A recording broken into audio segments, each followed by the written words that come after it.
Right, so that is what is happening in Nairobi, that meeting about conservation. So let's continue the conversation that we are having with Professor Noah Midamba. We've had the first part of it discussing about securing every citizen of this country in the northern part of this region, the North Rift, that of recent and years past have been going through the cattle rustling situation, even, as the country is seeing the CS4 Interior, Kithure Kindiki, making pronouncements just to ensure that every Kenyan is safe. But talking about the safety of every Kenyan, Prof, I'd like us to have that discussion about the planned mass protest by the opposition on Monday, securing every Kenyan. And we've had even the President William Ruto telling the opposition leader Raila Odinga that it is your right to demonstrate, to picket, but do it peacefully and ensure that it will be your duty that every other citizen of this country is well protected, no property is lost, no Kenyan will lose his or her life during this protest. So how will the government ensure that every Kenyan is safe on Monday? Let me outrightly say that is, it is unfortunate that it has come to this, because I really believe that it can be done different ways. I'm using the term 3Ds, the enforcement, diplomacy, and development. Yes. So every citizen, including you and I, have the right to protest. That's given in our law. We're a democratic country, and that's what democratic is all about. But my initial point was to have the leaders sit down together. I think that whoever is advising the president will say there won't be any dialogue between us. And I believe the president cannot say that. Barack Obama faced a very tough situation among white racists in America. I spent 40 years in America. I voted for and campaigned for Barack Obama. And when he faced a very similar situation, Barack Obama had what was called beer diplomacy at the White House, which has never been done by any president. He called what we call the white face of the protest.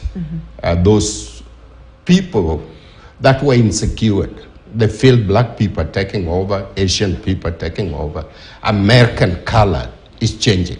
And so they have legitimate concern and issue. And so Barack, as a president, had all the three powers. He can use enforcement and put all those people in jail, or he can use the diplomacy to reach the smallest person, because there is no, in a democratic society, there is no big person and a small person. All of us have the same voice and have a dialogue. And then from there, then, what do you need? What sort of development do you need? So that all of us can get back together. And so what I thought needed to happen, Brenda, was for President Ruto and Raila Odinga to sit down, and have a dialogue. But Prof, what we are seeing here, these two leaders have put the foot on the ground. Here we have a president who's saying, I am not ready to have a sit down with you. I'm not going to have a handshake. Here is another leader, the opposition leader, Raila Odinga, who's saying, I'm very categorical. I do not need a handshake with you. So we are seeing diplomacy already thrown at the back. And religious leaders are coming out to say, you need to dialogue, you need to have diplomacy. And this diplomacy is what both parties do not want. Brenda, we need to go back in the history of Kenya. When Mzee Jomo Kenyatta went to Kisumu and had the Luo community stone him when he went to open the Russian hospital, he said some things to Jaramogi Odinga, who he cared deeply for, because it is Jaramogi Odinga who made sure that Kenyatta became the president of the country. And he called him blood brother. But he said, next time they meet, will be in heaven.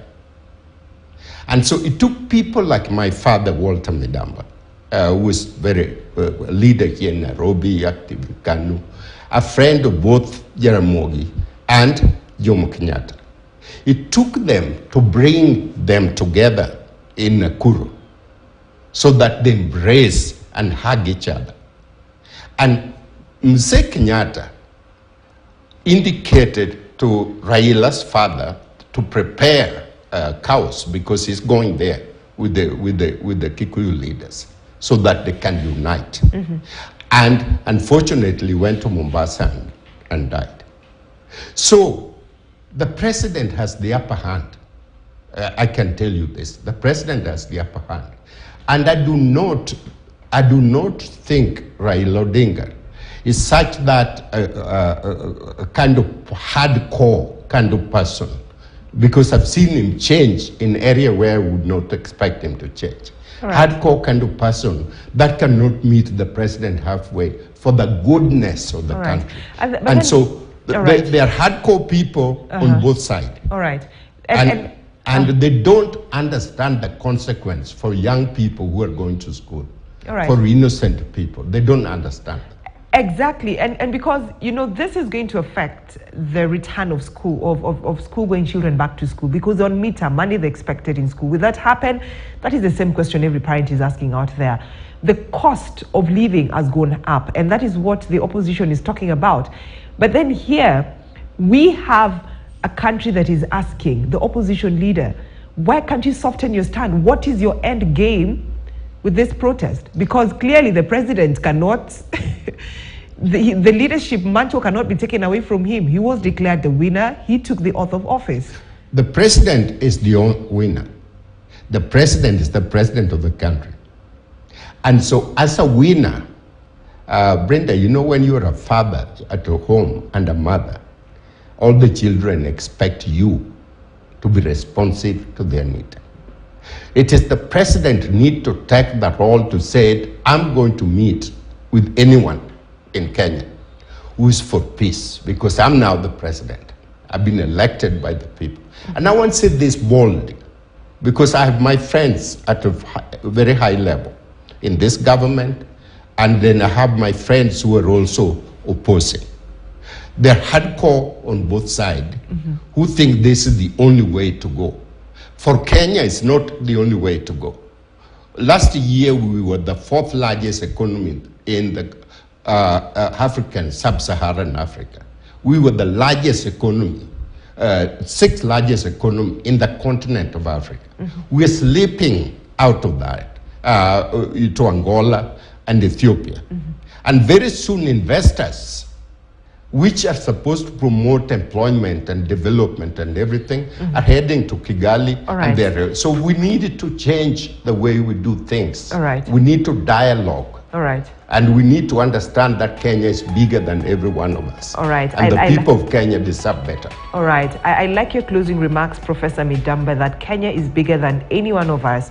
We need to protect our country. We need to dialogue. A very strong message from Professor Noah Midamba, who is the Defense and Foreign Policy Expert, Senior Associate at the Global Peace Center for Policy and Strategies. A very strong message to President William Ruto and Honorable Raila Odinga, the opposition leader, the party leader of ODM and also leader of Azimio. My name is Brenda Zederadito, bringing us to the end of KTN News Center this morning. Cecilia Kesho Maduva up next with Yanayojiri.